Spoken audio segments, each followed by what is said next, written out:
Welcome to Sister Land Investors, where we dive into the world of real estate, mindset, and personal development, sharing stories, tips, and strategies to help you succeed in your own land investment journey. Whether you're a seasoned investor or just starting out, we're here to help inspire and guide you on your journey to success in land investing. Let's cultivate growth and build wealth together.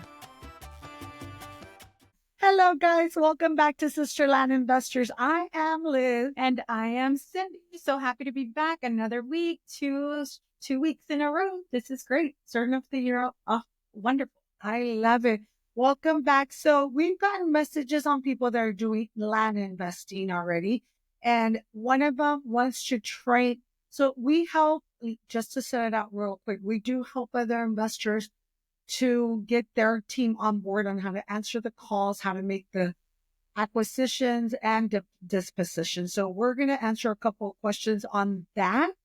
And our favorite topic is mindset, because a lot of this is all about your mindset. Yeah. And this is all stemmed from our videos, right? People, I think the fear of answering the phone, and we discussed in our last podcast how it's, to me, I feel like it's the most important part of the deal making, right? So your mindset starts there. But the message that we got was just inquiring. They hired out because they did not like answering the phone, but they don't know how to train who they hired to have the success that you need to have in this land business. So we wanted to address this issue and start by discussing how we do it and like little tips and tricks, because we don't hire out. We actually enjoy answering the phone call and doing that business ourselves. I do feel like we're more successful that way. Would you agree? 100%. 100%. Yeah. So that is the topic for today. And hopefully we can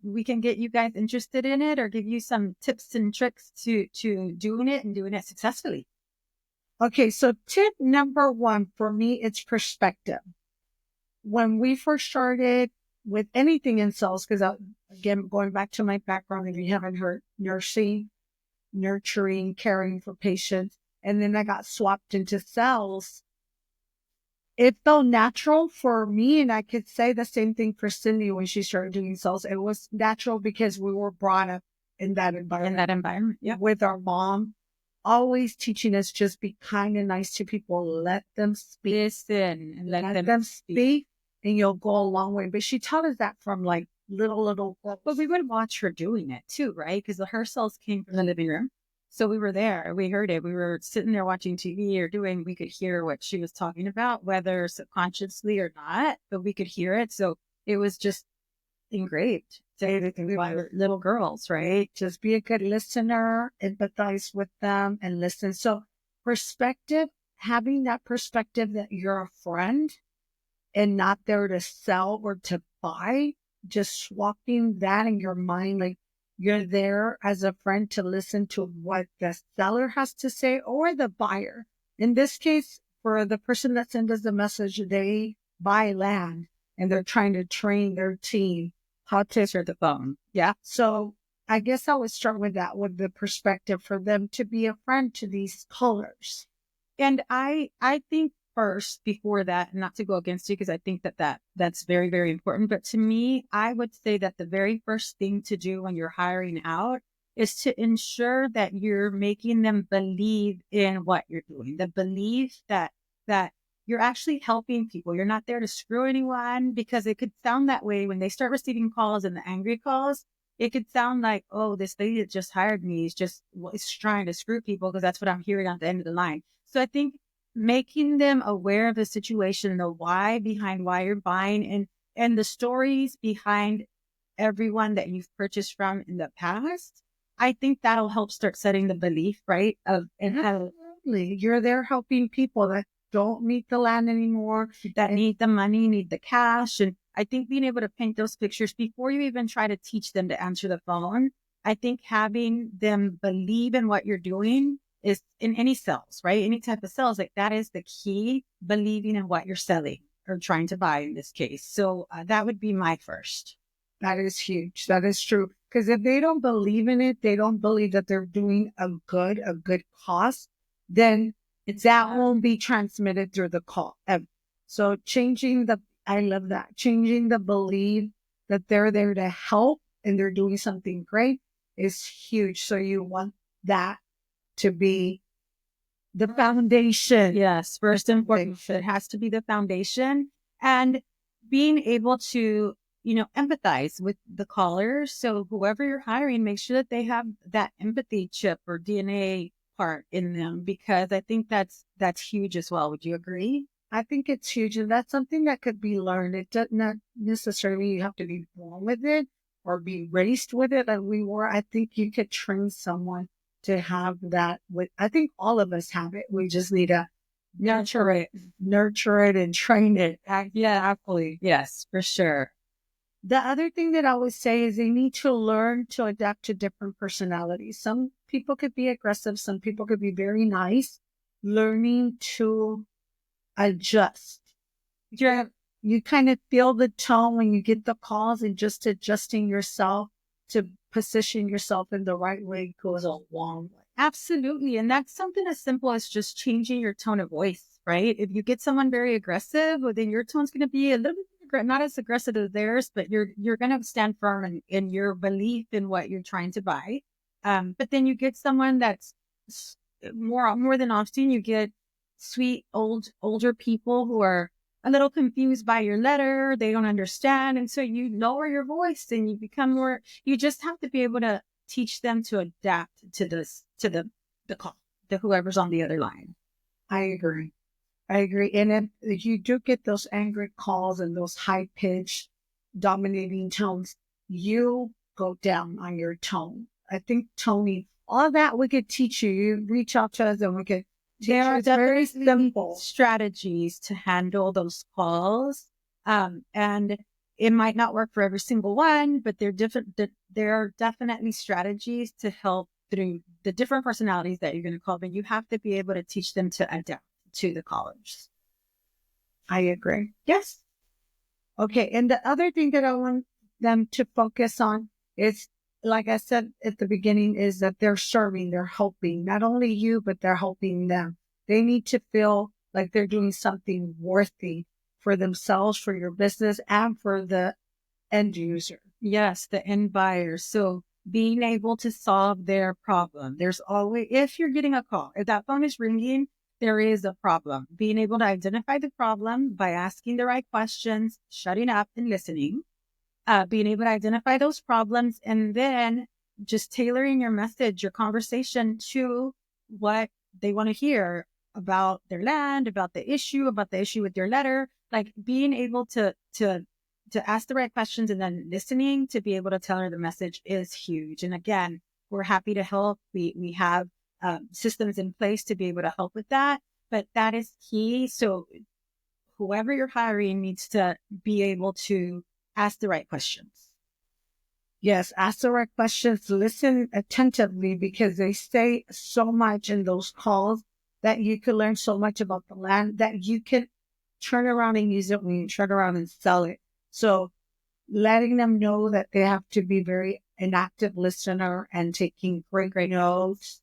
If they're bilingual, it's even better, because a lot of people, especially here in Texas, there's a lot of landowners that are also bilingual. So you'll deal with that as well. So let us know. We're happy to help. Yeah. And the bilingual part, it's actually really great because they'll call you, it's in English. In my case, it's Campbell. So they don't know that I speak Spanish. But once I hear an accent, I'm like, ¿quieres hablar en español? And they're like, oh yeah. And it changes the tone too. So that's always great. Having a bilingual person answering the phone, I think it's a plus. It is. For sure. Yeah. They feel like, oh, I'm connecting with someone that knows my language. Yes. So I'm not saying go and hire bilingual, but it does help having at least one person on your team that can speak to the people that probably can't speak English or have a difficulty, feel more comfortable communicating, taking action no matter how small. So we want your callers, the people that take your calls, to answer the call immediately. Don't wait.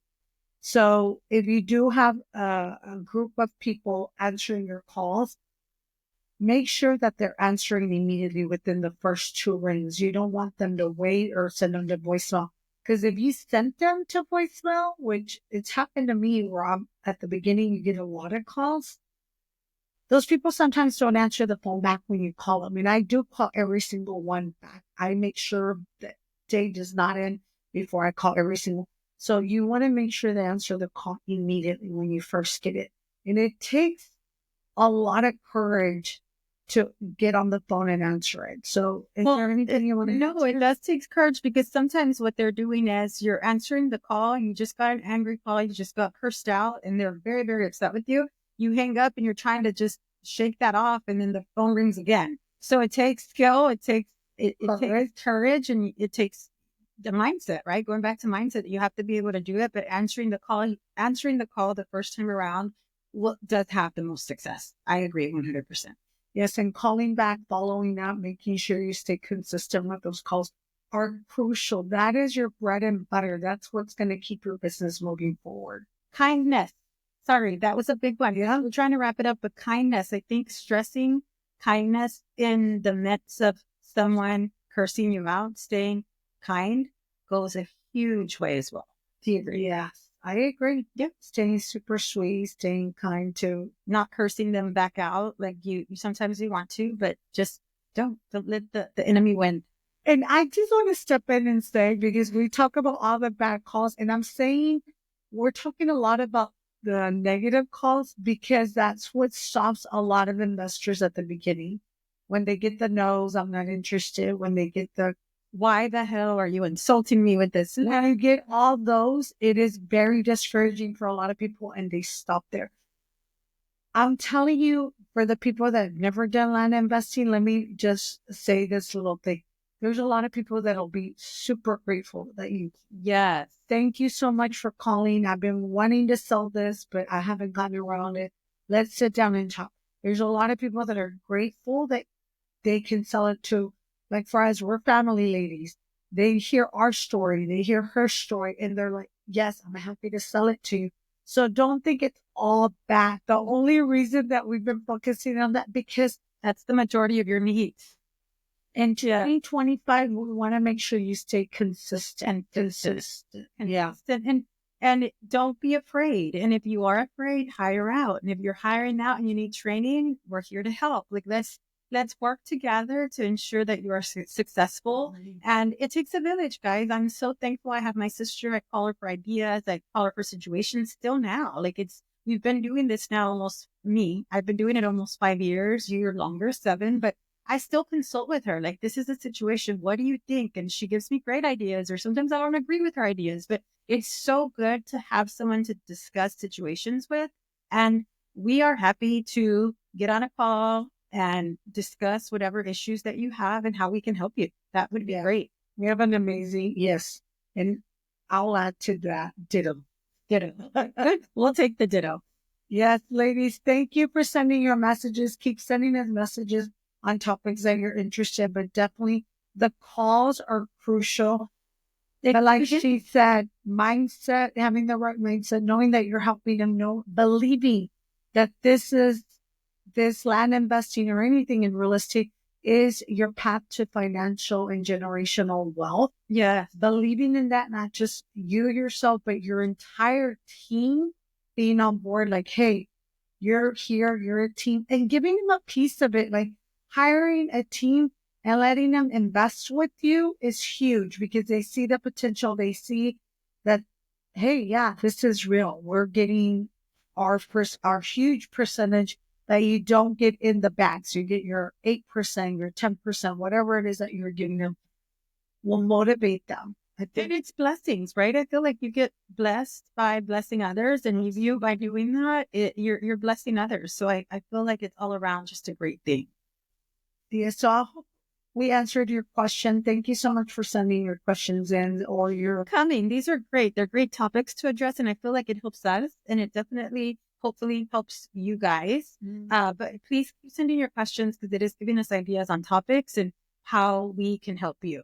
Absolutely. Yeah, thank you guys so much for joining in again. We love you all. Thank you for your faithfulness and listening to our ideas and our experiences through land investing. And we look forward to our next podcast. See you soon, ladies. Take care. Bye-bye. Bye.